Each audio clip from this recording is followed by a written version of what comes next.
তোমার হিন্দু ধর্মকে আমি বিশ্বাস করি না, তোমার বৌদ্ধ ধর্মকে আমি বিশ্বাস করি না, তোমার ইহুদি ধর্মকে আমি বিশ্বাস করি না, কারণ আমার কোরআনে কয় এগুলো কোনো ধর্ম না, মানব রচিত ধর্ম।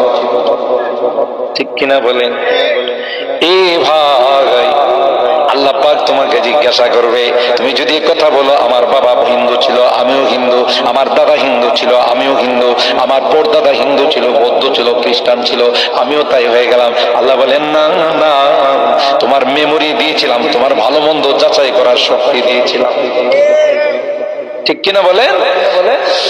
আল্লাহ পাক এই কথা বলে আমাদেরকে ছেড়ে দিলেন 2 নম্বর জগৎ। সুবহানাল্লাহ জুড়ে বলেন।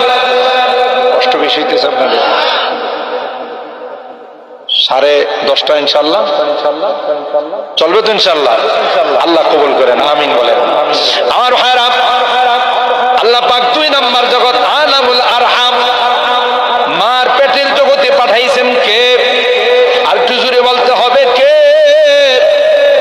সুতরাং পাঠানোর সময় তো আল্লাহ স্মরণ ছিল আমাদেরকে মার পেটে পাঠাইছেন, কিন্তু আসার সময় বুধ আল্লাহ অফিসিয়াল কাজে ব্যস্ত ছিলেন।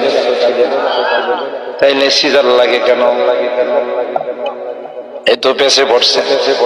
আমি বহু মাহফিলে বহু বয়ানে বলি, আল্লাহ যেখানে কোরআনে বলছেন সুম্মাস সাবিলা ইয়াসসারা, বাচ্চাটা আসার সময় আমি আল্লাহ কুদরতি হাত দিয়ে তাকে দুনিয়াতে প্রবেশ করাই। আরো আস্তে সুবহানাল্লাহ। যেখানে আল্লাহ কোরআনে ডিক্লার দিয়েছেন যে বাচ্চাটা দুনিয়াতে আসার সময় দুনিয়ার কোনো লজিক, দুনিয়ার কোনো থিওরি, কোনো বৈজ্ঞানিক দার্শনিক বলতে পারে না এত ছোট্ট একটি রাস্তা দিয়া এত বড় একটা বাচ্চা কি করে আসে। আল্লাহ ডাক দিয়া কয়, যেখানে তোমার লজিক ফেল সেখানে আমার কুদরত শুরু। ঠিক কিনা বলেন?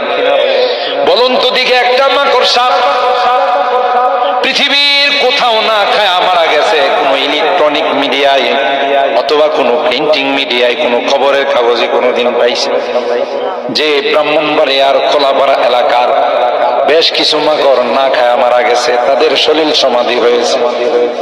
কথা কন। বরং আল্লাহ মাকড়সারে বলছে, তুই গরিব দুর্বল প্রাণী, তোর বিল্ডিং করার ক্ষমতা নাই, রডের দাম যেভাবে বাড়ছে, ইটের দাম যেভাবে বাড়ছে, সিমেন্টের দাম যেভাবে বাড়ছে, তুই তো বাজারে যাইতেই পারবে না। কলাপাড়ার শিল্পপতি কোটিপতি একটা বিল্ডিং বানাবে, বানানো শেষ হওয়ার আগে তুই একটা কর্নার দখল করে ফেলাইস। কথা কয় না? দেখবেন আপনার এখনো রং টং কিছুই করা হয় না, একটা কোনা কিন্তু দখল করে বয়ে রয়েছে। ঠিক বলছি?